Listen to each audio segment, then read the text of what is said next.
Well, hello, everyone, and welcome. I'm Mike Evans, and I'm going to spend a little bit of time with you talking about how to thrive in the age of disruption, how to bolster your brand and strengthen your relationships. And hopefully, at the end of this presentation, you will pick up a couple new ideas that resonate with you that you can put into play immediately to become more effective in both your professional career as well as your personal life.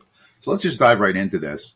Our old buddy Charles Darwin said it best when he said that it's not the strongest of the species that survives, nor the most intelligent, but the ones most responsive to change. And that applies to individuals, to teams, to departments, and entire organizations. Those of us that embrace change, that adapt, that continually learn, innovate, grow, constantly build new skills and abilities will be able to thrive and excel in what we call the new world of work. Some actually go as far as calling it a brawl with no rules. Things have changed dramatically over the last 10, 15, 20 years in corporate America.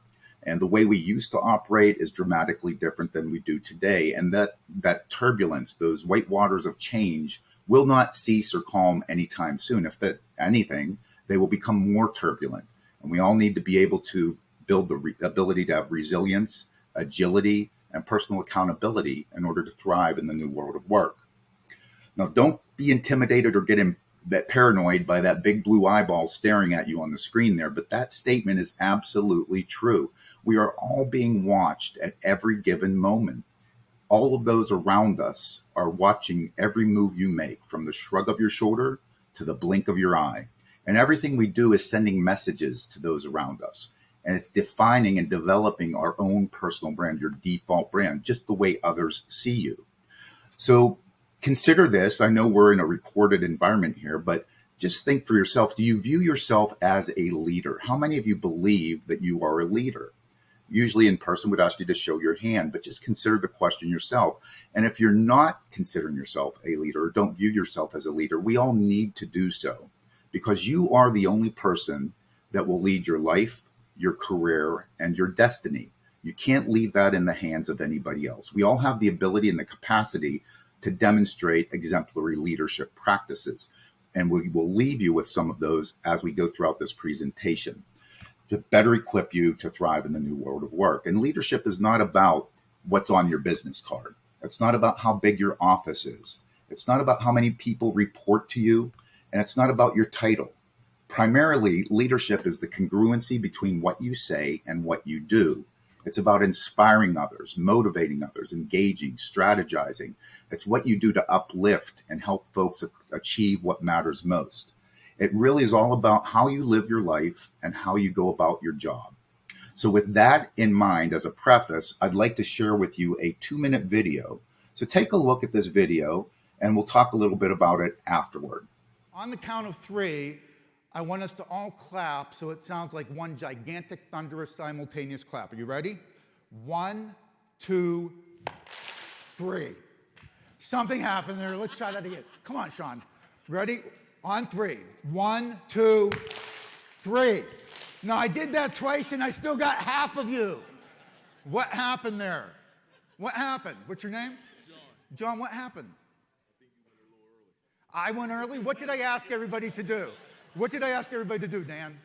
To go on 3. I asked everybody to clap on 3. What did 90% of you do? Did you do what I asked you to do, or did you do what I did? You followed my actions. My words meant next to nothing. You know what the learning is there? Please internalize this, every one of you as a leader. People will tolerate what you say. They will ultimately act on what they see you do as a leader. Words are cheap. People will tolerate what you say. They will act on what they see you do. Try something else with me really quickly. Put your right index finger up real fast. Point your chin. Your chin's down here. Do you feel the confusion in the room? Multiply that by 1,000, and that's often the confusion we see within teams and organizations. Have you ever worked for a leader, think about this, in your professional career who told you one thing and told the team one thing, and that person acted inconsistently with the message? How much credibility does that person have in your eye? 0. How tough is it to regain that credibility? Nearly impossible. The essence of leadership: model the way, do what you say you will do. You are being observed. Don't expect anybody else to change unless they see it in you first. I'd ask you to put your finger up again, but I think you might show me a different finger. So that's it, gang. It's what defines you. Everything you do must be congruent and consistent with what you say. If there's an inconsistency or incongruency there are some negative outcomes from that. As was discussed in the video there, if you've ever worked for somebody that told you one thing and acted inconsistently with what their words meant, you lose credibility. It tarnishes your brand. So really important lesson for certainly any of you that lead people, supervisors, managers, or leaders, that you need to be consistent. You need to model the way. You need to do what you say you will do. You need to be consistent both in your words and your actions. Otherwise, there are some damaging outcomes that can impact your ability as a leader or even as an individual. Everything we do is defining our brand. We all have a default brand. It's simply, in the most simple terms, it's just how others see you when they think about you, or someone brings up your name. It's how others see us. And one thing we need to consider is this. Let me ask all of you to consider these questions and answer them as honestly as you can. But are you certain, absolutely positive, how your employee, if you have folks that report to you, are you absolutely certain how they view you, how they see you, what they think of you? Are you sure how your colleagues, your peers, are you sure how they see you? Do you have a pristine understanding of how your colleagues view you? And are you certain you have the appropriate interpretation? How does your boss view you? Are you certain how your boss sees you? And how do your customers, both internal and external customers, see you? What do they think about you? And finally, how do your friends and family view you? So there's only one way to be absolutely certain that you can answer these questions accurately and correctly. And just give it some thought. Some of you might already know what the answer is. But the only way you can answer these questions and be 100% certain that you're right is you have to get feedback. You have to be asking for perspectives of others. You need to learn how others see you. Otherwise, you cannot shift your brand or develop your desired brand that will allow you to get to where you want to be personally and professionally. If you're not getting feedback, you have what we call a phantom reality. You may see yourself one way, but others are seeing you dramatically different. So it's vital. Top performing individuals, peak performing organizations, they're consistently getting feedback and they're consistently asking for perspectives of others so they can see the big picture. In this new economy, it's about being distinct or extinct. If we're not becoming distinctive, standing out in the crowd, there's a very good possibility that we may be on the outside looking in at some point in the future.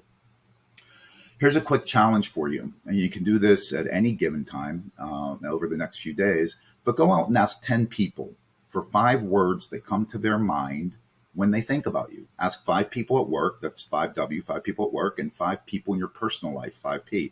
So in total, you'll be gathering 50 words. Once you get those 50 words, you look for the common words that stand out. What are the themes that you see from the words that people provide to you? And that is really your default brand. For some of us, we'll collect those words and we'll say, that's good. That's exactly what I was hoping for. And that's what I want. But you may receive some words or you may see some words in there that you're not real happy or thrilled with. And so we're going to share with you some ideas as to how you can shift the way others see you, how you can develop and bolster your desired brand and do so in a very genuine and authentic way, not being manipulative in any way. You know, in this new world of work, it used to be that the big ate the small. Now it's the fast that eat the slow. And this applies to organizations, to teams, and certainly to individuals. Those of us that are resilient, that have agility, that have accountability, that are constantly learning and growing, will have the ability to thrive and excel in this new world of work. You know, Jack Welch, the past CEO of General Electric, had this to say not so long ago: organizations cannot be tentative. Excuses like channel conflict or marketing and sales aren't ready cannot be allowed. Delay in your risk being cut out of your own market, perhaps not by traditional competitors, but by companies you may not have heard of 24 months ago. So think about that statement as it relates to, say, what Amazon.com did to all the small mom and pop bookstores years ago. They reinvented the industry. They wiped them off the map.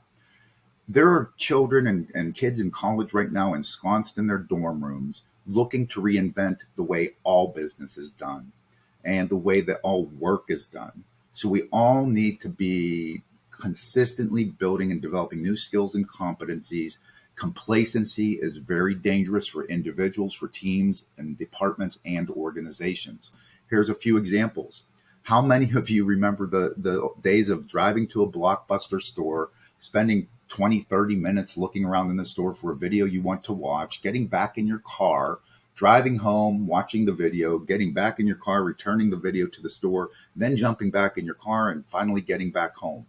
You know, the days of the brick and mortar renting video days, that they're long gone. You know, it's funny, their lunch was eaten by Netflix and all the streaming services that are available now. Blockbuster actually had the opportunity about 10 or 15 years ago to purchase Netflix for about $50 million. Today, Netflix's market cap is over 350 billion.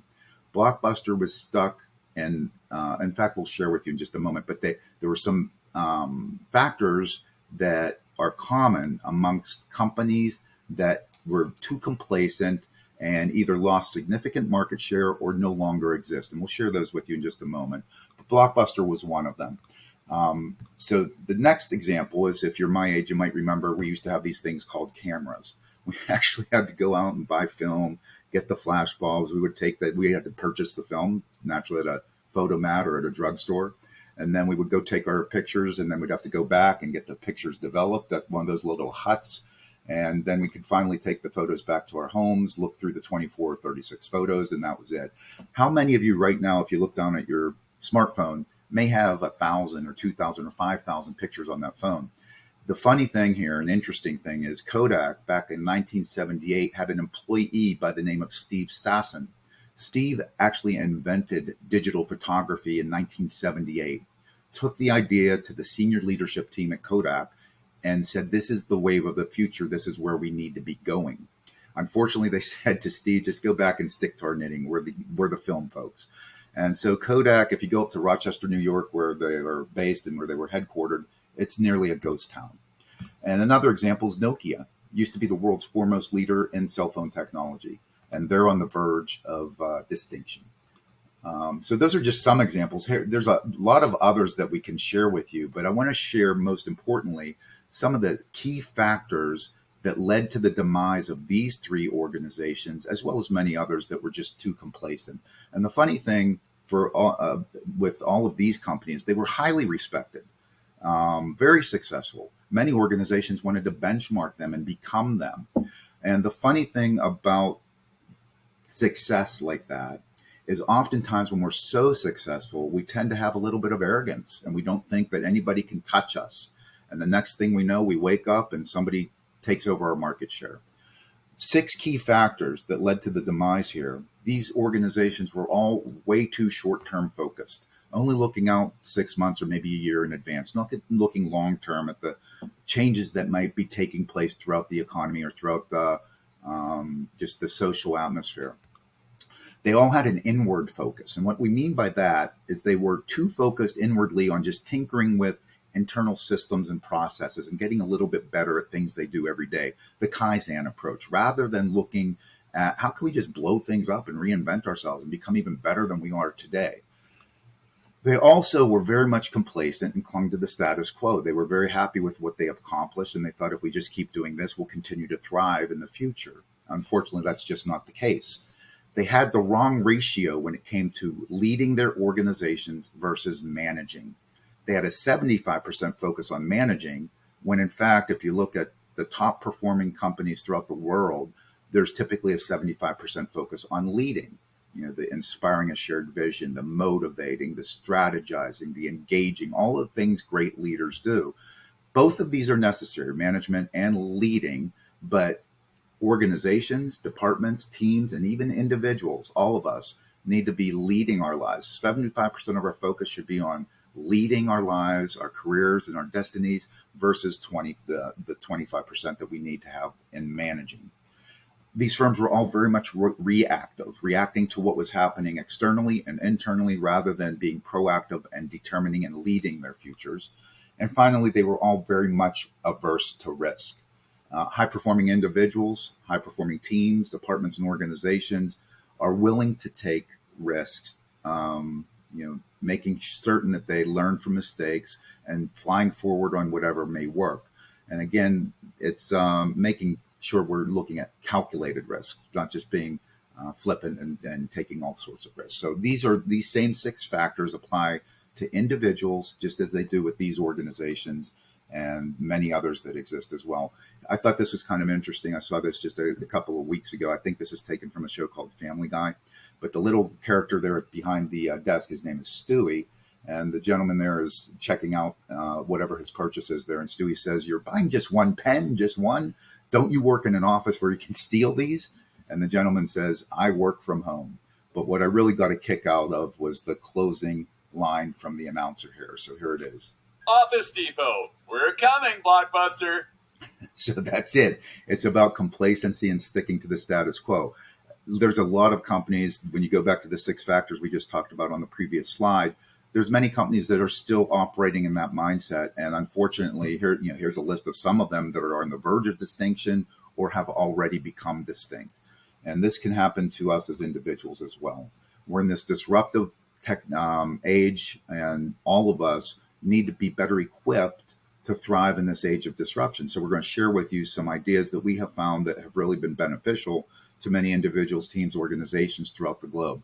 But when you think about disruption, I just want to kind of lay the groundwork and share a 45-second video with you. This came from the Pentagon, and they're talking in about 45 seconds about what the future is going to look like and the possibilities.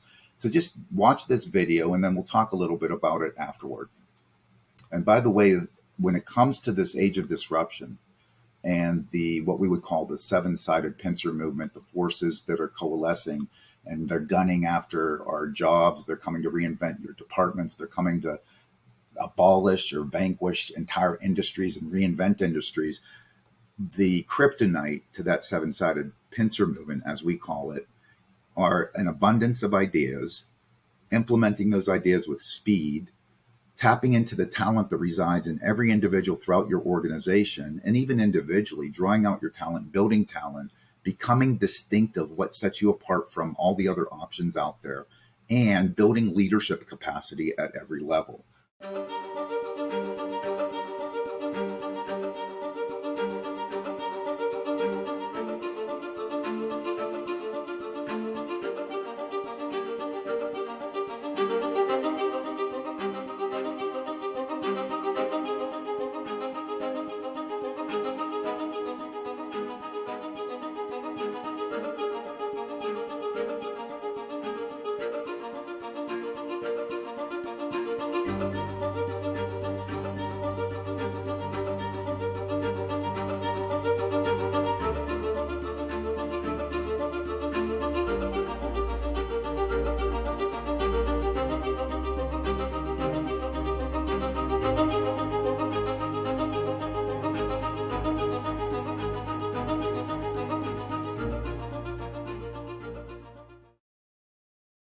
So we all know change is here to stay, but when you look at that and what's predicted in the future, it hopefully will spur many of us to determine that we need to consistently build new skills, develop new competencies in order to thrive. If we're complacent, we only rely upon what we know today, it's going to be very difficult to move forward. And we certainly can't, if we just don't accept change, if we don't embrace change, if we fight it, it's going to be very difficult for individuals that want to fight off change or look for things to slow down in the future, because they're not going to slow down. So this, going back to the 7-sided pincer movement that I talked about, they're coming to take our job. They're looking to gun and take your job from you, from me, from all of us. They're looking to reinvent and displace departments and certainly entire organizations. And there's a lot of examples of that out there right now. So the components of this 7-sided pincer movement, the forces that are doing this, think about what the impact ERP and SAP has had on organizations over the last 10, 15, 20 years, have completely abolished and eliminated hundreds of thousands of white-collar jobs. Those jobs just are no longer necessary because they can be done by software. White-collar robots, cash machines. Think about the days 20, 30 years ago, you'd walk into a bank and there'd be 10, 20 tellers in there. Now it's very rare to see more than 1 or 2 tellers in the bank. Amazon's going to be opening 3,000 stores that won't have a human being in them. You walk into the store, take what you need, you leave, and somehow they bill you properly. McDonald's and many fast food chains are moving to kiosks, getting away from loads of employees running the operation. Globalization. There's an abundance of talent out there right now, and it's only a mouse click away. Location no longer matters. Outsourcing. How many organizations now outsource IT departments, HR departments, payroll? And often it's better, faster, and cheaper because it's all they do. They're the experts in what they do. That's why we let department heads know you need to be operating your department within an organization like you're a general manager of a sports team. You have to have talent. You have to need to be producing work that's worth paying for. We ask folks often that lead departments, if you were the senior leader of this organization and you were outsourcing work, would you believe you would get a better bang for your buck by outsourcing to an organization that focuses solely on HR or IT or whatever it might be? Or is your current department producing work worth paying for? And it gets folks thinking a little bit differently. The internet, the brick and mortar is no longer necessary. Banking is necessary, but banks aren't. How many of us have gone to digital banking? Travel is necessary. Travel agents aren't. Retail is necessary, but malls aren't. Walk into a mall and see how many folks are in there compared to how many were in there 10 or 15 years ago. Disruptive and destructive competition. Think of the impact Uber, Airbnb, Netflix, Amazon have had upon those industries. And who knows what's next? Things are moving so rapidly that we can't even predict what's going to happen in the future. There's artificial intelligence right now, AIs that are performing surgery. So surgeons are at risk. So if surgeons are at risk, I would think most of us to some degree are at risk. And we need to demonstrate that we bring value to the organizations that hire us. Do you bring to your organization value that they see that we can't move forward unless we have Jane or Jim or Joe or Jeanette coming in every day to help us achieve what matters most? Ray Kurzweil used to be the head of artificial intelligence at Google. Ray, not too long ago, had this to say: medical robots will go inside our brain and connect our neocortex to the smart cloud by the year 2029. That's only 8 years from now. What Ray is basically saying is that if you choose to, by 2029, you will be able to download all there is to know about everything. Think about that. How's it going to be to compete in a world where everybody, if they choose to, will be able to know everything there is to know about everything? It's like that movie, The Matrix, from years ago. And Ray, by the way, is the guy that invented voice recognition systems. He predicted 45 years ago that the internet would come to be. The guy's pretty sharp. He's been accurate 90% of the time and what he has predicted as a futurist as to what will take place.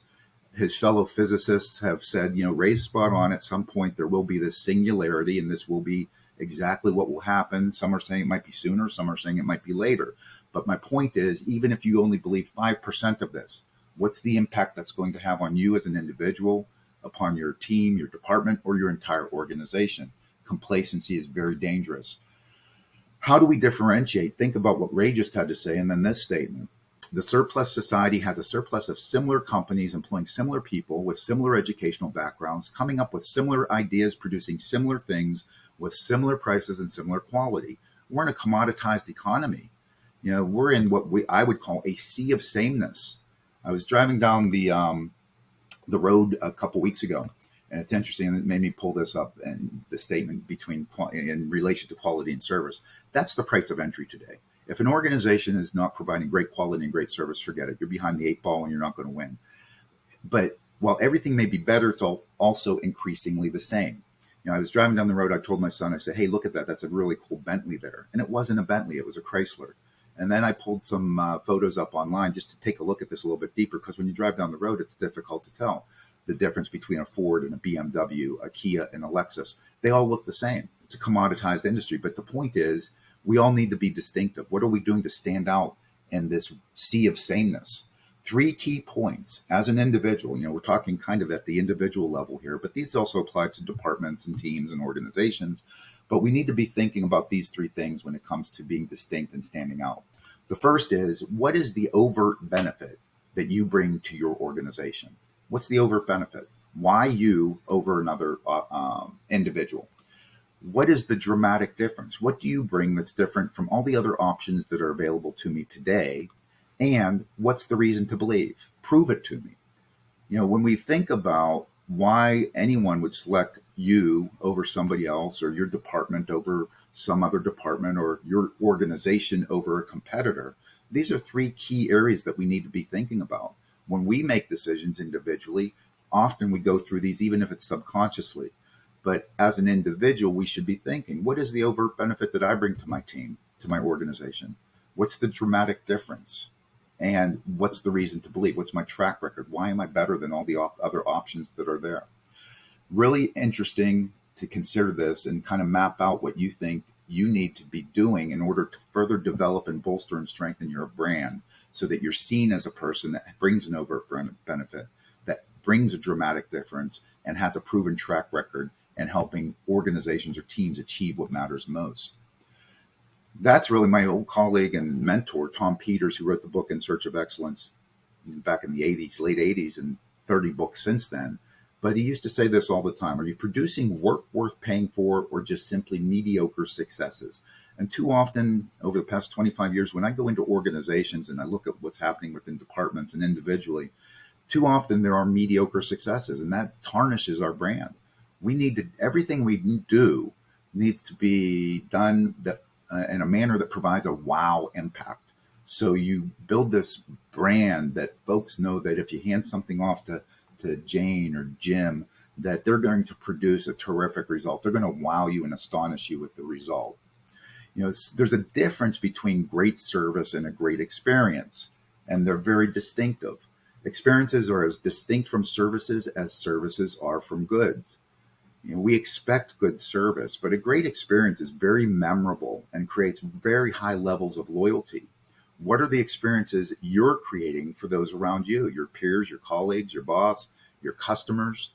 Are the experiences you're creating reinforcing, bolstering, and strengthening and developing and cultivating your desired brand, the way you want others to see you?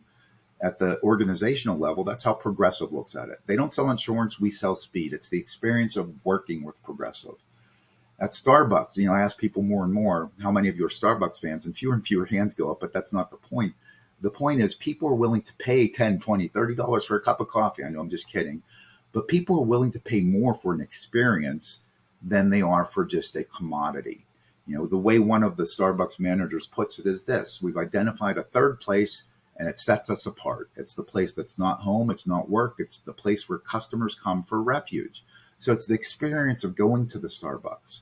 You can get basically the same cup of coffee from a 7-Eleven or a Wawa or a Sheetz, depending upon your geography and what stores are in your area. But you can basically get the same cup of coffee at any of those places, but people will pay more for the experience. Harley looks at it this way. They don't say we sell a commodity, a two-wheeled vehicle. They say this: what we sell is the ability for a 43-year-old accountant to dress in black leather, ride through small towns, and have people be afraid of him. There's no more loyal customer than a Harley rider. And so they're looking at the experience of driving the Harley, of riding the Harley, compared to just great service. Quote from a great management guru, and this is where we all want to strive to be as an individual, as a team, or as a department or organization. You don't merely want to be seen as the best of the best. You want to be considered the only ones that do what you do. Think about that. If you individually could get and aspire to get to that point where your boss or your supervisor is thinking, we can't open the door until Mary and Mike get to work, that we need them that much, we can't even open up until they're here. And hopefully some of you are already there. But that's where we want to get to. We want to be so distinctive that we can't imagine doing business with anybody else. And that quote actually came from Jerry Garcia, the lead singer from the Grateful Dead. But it is very poignant and it is very real. That's where we want to strive to be. We want to aspire to be viewed that way. That's the brand we want as an individual, as a team, or as a department or organization. When we looked at the skills and competencies that are on the decline in this new world of work, this age of disruption, here's a partial list of the top skills that came up when we studied and researched what skills and competencies won't be as needed or as much required as they were in the past. And if you look at that list that's up there, I would venture to guess that most of you have been through workshops or training sessions or read books to develop skills in those areas. But those are all on the decline. The skills that will prevail in this new world of work are more soft skills. And if you look at the list that's up there on the screen, there's kind of an umbrella that all of these can be included under. And it has everything to do with people skills, not only people skills, but the soft skills and helping people become aligned, engaged, and contributing and bringing voluntary contributions of discretionary performance to help us achieve and exceed what matters most. It's all about people skills in the future. That's where we need to focus and build and develop. So we've built what we call a survival kit. What can individuals do? What ideas can they embrace and internalize to survive and thrive in this new world of work? And it's built by 14 components. So let me just go through these. And by the way, you'll have access to all of these slides and information. So don't worry about jotting down the information. I'll just review it with you very quickly. The first is focus on one thing, one or two things. Don't try to be all things to all people. Determine what you want to be known for and be really, really good at that. Don't be all things to all people. Manage to your legacy. Everything you do should be memorable and braggable. It should have what we just called that wow factor, that even if you're responsible for putting together a luncheon for your department, it's got to have that wow factor. You want to build up the brand that you are known as somebody who does always and consistently does great work and produces wonderful, wonderful results. We all need to have, not only individually, but our departments, our teams, our organizations, need to have a unique selling proposition. What makes you different from all the other options that are out there? And how can you get it across in 10 words or less that people can memorize it? So it becomes memorable and it becomes transferable so people can talk about it. You don't want to 30 or 40 or 50 or 60-second diatribe about what it is. It's 10 words or less. What makes you distinctive?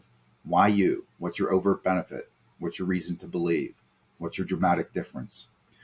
We all need to have a networking obsession when it comes to surviving in this new world of work. And the E and I at the end of the sentence there, it's about external and internal. We need to build our network. How can we develop a network where we support one another and learn from one another? Every one of us needs to internalize and really embrace an entrepreneurial instinct. Have an eye for opportunity, both externally and internally. Look for it all the time. Don't just focus on your job description or your job activities. We all need to view ourselves as CEO of Brand Me Inc. You know, we are the only person that will lead our careers, our lives, and our destiny. Nobody's going to do that for you, and you don't want to leave that in the hands of somebody else. We need to be the master of improv. We need to be willing to take on anything we have to do in order to help our teams achieve what matters most. That's a terrific way to build and bolster your brand, to strengthen your brand, to be seen as somebody that brings significant value to the team. We need to have a sense of humor. If you screw something up, just learn from it, shrug it off, and move forward. Too often, organizations want to focus on why was the mistake. Well, you can learn from the mistake, but we want to point the finger of blame, or we want to just stick too much to playing the blame game. Learn from it, move on, shrug it, and move forward. Be comfortable in your own skin. Every single human being is different. We all have a uniqueness about us, and we all have something valuable to bring to the team. Don't try to be somebody you're not. Be you and bring interesting you to work. Diversity is our friend. Have an unrelenting appetite for technology. The way things are changing now, technology can become obsolete in a year or less. We need to constantly be building our skills when it comes to technology. We need to be the chief storytelling officer of our life and our career. We need to be able, in a humble way, tell stories about what we've been able to do and how it has helped our teams or organizations achieve key results. You are the chief storytelling officer of your life. Stories are memorable and they are experiences. Stories can become third-party experiences that begin to shift the way people are viewed. We need to be obsessed with renewal. In this day and age, with things changing so quickly, it's really critically important that we all build new skills and competencies every single day. We should be looking at at the end of every day, we should reflect on the question, what did I learn today? What new skill or competency did I begin to develop? Even if it's something as simple as learning a new trick on Excel. But we should every day learn something new and make a concerted effort to do so. Otherwise, we're behind the 8 ball and we may become obsolete soon. Outwork and over deliver. Show up early, leave late, be fastidious always. And finally, excellence always. Why would you ever want to do anything that produces a mediocre result? Then you become kind of the brand of mediocrity, and nobody wants that. So we also went out and we did some research with a lot of executive search firms, placement services, and other organizations, some of the top performing organizations out there. We interviewed many of their HR executives, and we found out that when we asked what are the key competencies that you'll be looking for in employees in the future, these are the top 6 that came out. And they're not necessarily in order, but these 6 were consistently mentioned. First was integrity, because as we were told by these folks, most the folks that we interviewed, without integrity, motivation, which is the second one, is dangerous. And then motivation without having the capacity is impotent. So capacity is the third, the ability to really learn a lot of new things, having the capacity to do so. But without understanding, having that capacity is very much limited. And then understanding without knowledge is meaningless. So knowledge becomes the fifth. And without knowledge, experience is blind. And by the way, experience is easy to provide, quickly put into play by those who have those other 5 components that are there. So those are the 6 that organizations, senior leadership teams, placement, executive search firms, they say these are the ones that are going to be really critical in this future new world of work, this age of disruption. What I'd ask you to do is just consider this past week. We're recording this on a Friday. So I would say if you're on any given day, look back on the past week, past 7 days, and think about the projects or the work that you were responsible for that week, and then rate it on these simple, very simple, pragmatic components. What was the wow factor on that work? When you finished the work, what did folks think about it? Did you get a wow? Did you get a wow, that's terrific? Or did you get a, oh, ho-hum? What was the beauty and elegance, the touch, the feel? What was the outcome of the work? What did folks have to say when it came to that? What was the impact that work had on your team or your department being able to get to the next level of greatness, to achieve key results, to produce results that mattered to that team? And finally, did it produce fans? What type of raving fans did it produce? If we're thinking about our work, our daily work in this manner consistently, it helps us make certain that we're developing a brand that will help us get to where we want to be in the future. We are all depreciating assets, unfortunately, and we all need to invest, and that has to be an investment plan and a renewal plan that has to be formal. We need to have check-in points, and we need to determine how often we're going to do that. But we need to reschedule those and schedule routine personal brand you audits and determine where am I today against what I want to be, the brand I want to be, others to see me as. And what are the gaps you need to close? And what are the experiences you need to create in order to close those gaps? People that will focus on that will find that they'll have a head start and a jump start on everybody else around you. Now, when it comes to people skills, one of the things we all need to be not concerned with so much, but more aware of, is there needs to be vivid clarity when we are communicating with others within our organizations or outside of our organizations. We've done research and we found that many of us believe we're much better at communicating than we actually are. And especially if any of you are supervisors or managers or lead people in any way, this is critically important. So I'll add, this is a multiple choice question. What percentage of individuals do you believe would tell you or tell us that they are excellent, very good or excellent at communicating? So it's one of those numbers there. So just in your mind, which one of those numbers do you think percentage of people think that they're just brilliant, they're great at communicating? The actual answer is 90%. It's actually 92. We rounded it down. But 90% of folks believe they're really great and either excellent at communicating to others. So then we go to those that are being communicated to, and we ask them, how well do your colleagues, your managers, supervisors, or frontline colleagues, how well do they communicate? And it's one of these numbers here. So if you look at those numbers, take a guess. The number is actually 20. was actually 18. We rounded that one up. So only 20% of folks believe that those around them, their fellow colleagues, their leaders, their managers, their supervisors, are good at communicating. We have found again that 9 times out of 10, 90% of the time, individuals at any level of an organization, it's not just at the senior level, it's not just at the front line. 90% of the time, individuals at any level are not crystal clear on what is most important to their team, their department, or their organization. What are the results we have to achieve in order to get to the next level to continue to thrive as an operation, as a business, as a team, as a department? Think about that. If 90% of the time people are not crystal clear, they're somewhat vague, a little bit cloudy on what's important, can we expect people to go above and beyond their job description, tap into their discretionary performance area and go above and beyond what's required to take accountability to help us achieve key results if the results aren't crystal clear in their mind? It's a little funny. It's a little bit absurd, actually. We actually get in our own way by not being clear enough. There are components to this type of messaging and communication that are critically important. And we boil it down to the 3 M's. We need to be very clear on what's most meaningful.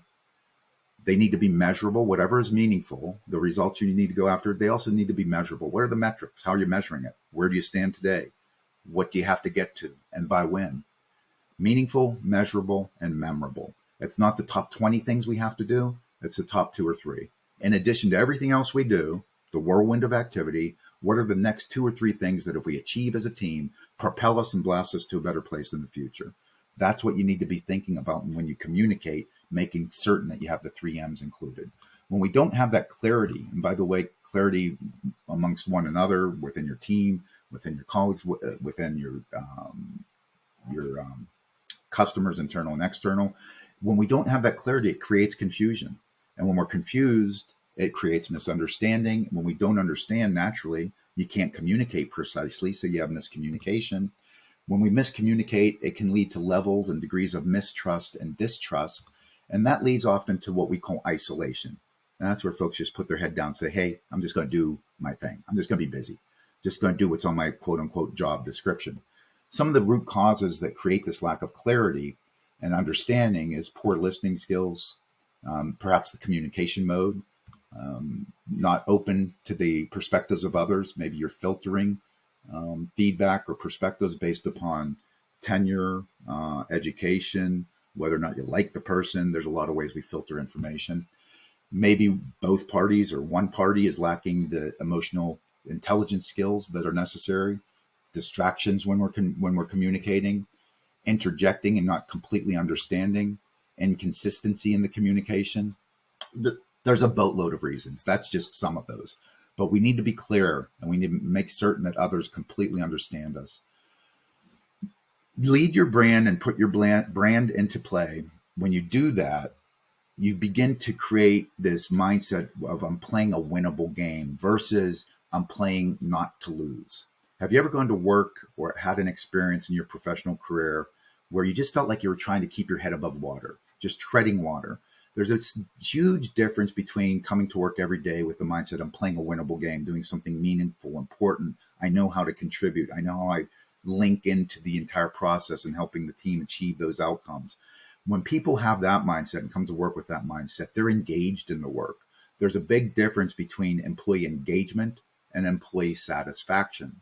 There's a lot of very satisfied, highly paid, miserable people out there that aren't doing anything to help you achieve critical results. When we can get real clear on what's most important, people will surprise you with their ingenuity, their innovation, and their engagement level when they know exactly what's most important. All of these great things that are on the screen there right now begin with clearly defining what's most important to your team, your department, and your organization. And it is, again, about going into developing these abundance of ideas, fast prototyping, learning from our failures, learning from our successes, flying forward, tapping into the abundance of talent that resides at every level of an organization, developing your own talent, making sure we're distinctive in our marketplace or individually, making sure we're seen as somebody that's distinct and brings significant value to our organization, and really building leadership capacity and drawing it out of everybody in an organization and developing our own. Let me ask, on a team, because we're all on teams, any employer that employs us, we're all on a team, and that team is looking to achieve results. On a football team, whose job is it, when you look at that picture, to recover a fumbled football? And most of us would say, well, it's everybody's job. Well, that's absolutely true. But think about this. I'm going to push this a little bit and ask you to think about, why is it everybody's job? And people say, well, we want the ball. And I'll say, well, why do you want the ball? Well, we want to have possession. Well, why do you want to have possession? Well, we want to score. Well, why do you want to score? Well, that's how we win. And that's it. You finally have to drill down to say, what's the result a football team wants? They want to win the game. And that's why, even if number one up there is a wide receiver, and as a wide receiver, my job description is to catch the ball. Even if I'm a wide receiver, my job description, and I'm hired to catch the ball, if I see a fumbled ball like that, I don't stand around and say, man, we should have had our fumble recovery guy in. I jump on the ball. I go above and beyond my job description to jump on the ball to help the team achieve what matters most, to win the game. In fact, I'll cheer on a great play by our defense. I'll cheer on a great play by another player, because I know we are in this as a team to achieve a desired result. And in the case of a football game, it's to win the game. I was taking a flight on Southwest a couple of weeks ago, and I was looking out the gate area, and I was watching the pilot do his safety check, walked around the plane doing his inspection. And afterward, he moved to the back of the plane and he worked with the baggage handlers to help load up the plane. And I was kind of wondering what's going on. And I had a vague idea. And as I was boarding the plane, he was standing there greeting passengers. And I asked him, I said, hey, I saw you back there helping the baggage handlers.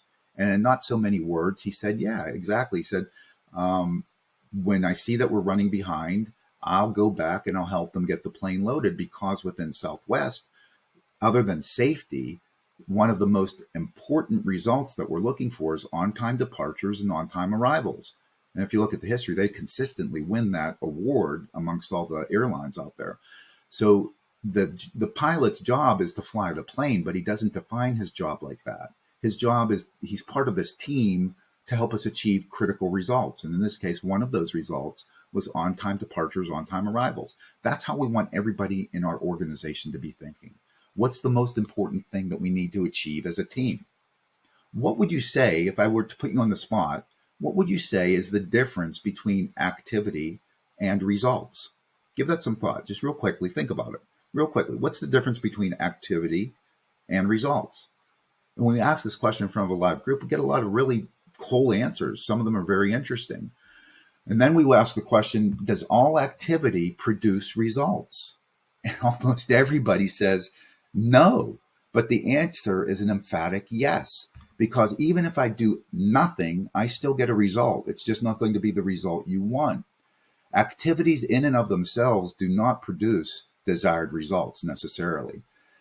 We tend to think of only the positive outcomes of the activities and actions we choose to take. The reality is the activities we take produce both the desired and undesired outcomes from those actions that we chose to take. So again, activities in and of themselves will not necessarily produce desired results. And the only reason I have this little discussion here is because we want our teams coming to work every day focused on the results we need to achieve, not just being busy. If you want to bolster and strengthen and enhance your brand, that's where you want to focus on the desired results for your team, your department, or organization. If you're not crystal clear on what those are, and again, 90% of the time, people are not, based upon 23 years of research, go and find out. Ask your leader, ask your supervisor, ask your manager. That action in and of itself bolsters your brand. Take a quick look at this video, this real quick video of this individual. Tell me if he's focused on activity or results. Sounds of the city pounding in my brain while another day goes. So a little bit of comedy relief there. So certainly we're focused on activity there, not necessarily results. By the way, all the results you achieve, both personally and professionally, in your personal life and in your professional career, is a direct byproduct of the actions you choose to take.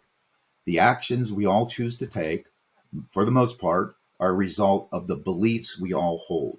And the beliefs we all hold individually are a byproduct of our lifelong experiences, both personal and professional experiences. So every experience you have ever had, this applies to everybody's different, every experience you have ever had drives your beliefs and develops your beliefs. Those core set of beliefs, and we all have a unique set of beliefs because we've all lived different lives. Those beliefs drive the actions we choose to take, and those actions we choose to take produce the results we achieve, both professionally and personally. So let's take this into what we call the results model.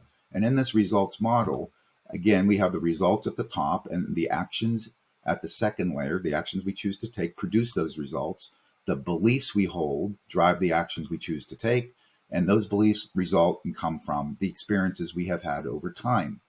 In the corporate world, when we're thinking about business, if an organization is not achieving their desired result, the top of the model there, where on this model do organizations or teams tend to focus?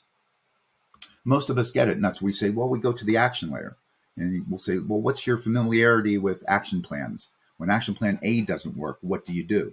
Well, you go to B. If B doesn't work, what do? You go to C, or you change the result. If you find that you're spending within your team or your department or organization, spending a lot of time at that action layer, enforcing compliance around policies and procedures, telling people what to do and when to do it, that's a big red neon light saying you have some beliefs in your culture that are holding you back. And I'll give you an example. I was working with a hospital not long ago, Boston Medical, and the nursing manager there rolled out a new policy to 1,000 nurses, and it said, for every new patient, complete this new form. The nurses looked at the form and they said, well, there's nothing on here that we're not already capturing in the system somewhere. So what would you say the nurse's belief is about that new form? Exactly. It's a waste of time. We're not going to do it. Or if we do it, it's going to be a half-hearted attempt. Now, can the nursing manager, if she chooses to do so, enforce compliance, make them do it, stand over their shoulder and enforce compliance? Of course she can. She's the boss. But if she's off across the street at a different location, has something more important to do, now what will those nurses do? They'll revert back to their driving belief, which is this is a redundant, it's a waste of time, I'm not going to do it. That's one of the reasons why change is so difficult, because people cling to their beliefs.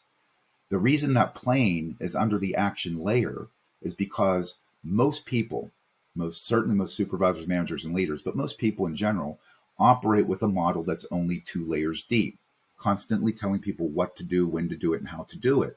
And if you find you're spending time there, it's energy draining, time consuming, and you end up spinning your wheels, because when you're not enforcing compliance, people will always revert back to their driving belief. The bottom 3 layers of this model, the bottom 2 layers is how your people think, and the way they act, the top, the 3rd layer, how they think and act, that's your culture. For the most part, in its simplest terms, your organization's culture, your team's culture, your department's culture, your entire organization, whether it's a team of 10 or an organization of 10,000, your culture is simply a byproduct of how all of those people think and act. And the way that those people think and act is producing your results, your financial results, operational, customer results, employee results. Every result that you achieve is a byproduct of how your team thinks and acts. Quick question for all of you. If we need to achieve better, loftier, more difficult results in the future, can we expect to do so by doing the same thing over and over? I mean, it's the definition of insanity. Typically, if we need to achieve better results, we need to create shifts in the way people think and act. We need to create cultural shifts. If we're only focused at the hands and the feet, the action layer, the things people do, we're neglecting the head and the heart. And that's where you can create long-term sustained change over time, where you get people to self-select in and say, yes, I see what's in it for me.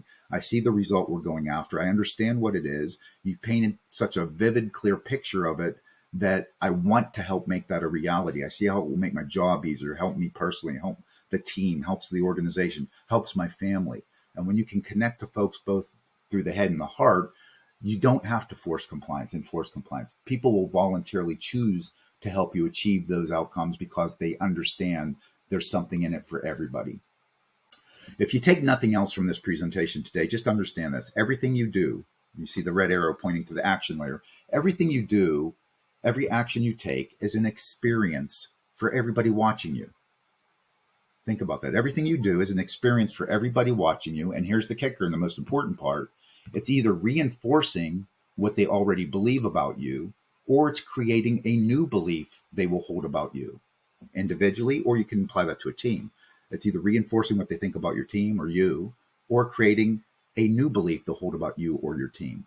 And if you're aware of this and cognizant of it, you should always be thinking, is the experience I'm creating now and the subsequent belief in those people or that person, is that belief going to help us get the result we want, or is it going to slow us down? When you have that level of awareness, you become so much more effective in both your personal and professional life. You'd be viewing your world through the four layers rather than just the top two.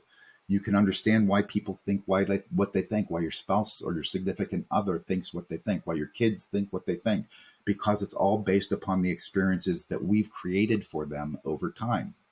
The other key learning from this very simple model is every belief that exists about you or your team or organization did not just pop up out of the ether. It's a direct result of primarily three things. The reason it's the experiences we've created for those around us, but the three components are these. You've either had a direct interaction with somebody and they walked away with a belief, or someone may have observed you from afar and drawn their own conclusion and developed their own belief, or there may be stories being told about you or your department or your team. And those stories are simply third party experiences that develop beliefs that cause people to choose to take a specific action. So just remember that every belief, and by the way, beliefs, when you get feedback, feedback is just somebody's belief. It does no good to filter it, to become defensive, because you're the person that made them believe what they believe. When you get feedback, don't ever get defensive around that. You need to learn from that feedback. Again, remember, the only way we know what people think about us is to get the feedback, and then we can create new experiences in order to shift the way we're perceived if you don't like the way you're being perceived. But we're the ones that created the experience that led to the belief. So to tell somebody they shouldn't believe it does you no good, because they do believe it, and they will keep believing it until you take accountability and ownership to change what they believe and shift what they believe. So if you look at that model there, let's go back one slide here. If you look at that model here, what would you say you would have to do if somebody has a belief about you that you no longer want them to have? The model shows you right there. You need to create a new experience. Sometimes it could be one new experience and they shift the belief. Sometimes you may need to create multiple experiences because folks may have such a deep, rich history with you that it's a deeply embedded belief. So let me just put this results model into action, tell you a real quick story, and show you how powerful and simple this model is. My son, who's currently 20 years old, but when he was 10, he was viciously attacked by a wild dog when we were on vacation in Mexico. To this day, he's petrified of dogs. He can see a dog 100 yards away and he gets a little bit antsy, gets nervous. 6'3", 220 pounds. He could eat a dog if he wanted to, but he's petrified of dogs. And we tried a lot of good things, experiences with Nick over the years to try and shift that belief. Stuffed animals, neighbors' dogs, families' dogs, but he wants no parts of dogs. He and I were out body surfing on vacation last summer, and I see this gentleman strolling down the beach, tossing a tennis ball to a dog that was no bigger than a loaf of bread. And I'm thinking, what's Nick going to do when he sees this dog? No sooner do I think that he looks, he sees the dog, starts hyperventilating, goes into a panic attack, pulled me underwater, nearly drowned me, because his belief about dogs is so deeply embedded in his mind, it may never shift. Now, the same son, when he was about 6 years old, I remember taking him to his female pediatrician, and he's sitting up on the examination table, and we're in the examination room waiting for the doctor to walk in. She walks in. He looks up at me and he says, "Dad, ladies can't be doctors." I said, "Hey, Nick, women can do anything they want." And his immediate response was, "Oh, okay." So his belief about women not being able to be doctors shifted instantaneously just on some better information. And again, I bring this up because all of us on this call, we have beliefs that exist about us that are on both ends of the continuum. If there are beliefs that people hold about you that you don't want them to have, oftentimes you can shift them on one or two new experiences. But there may be some times where you need to create multiple new experiences in order for those beliefs and perceptions to be shifted.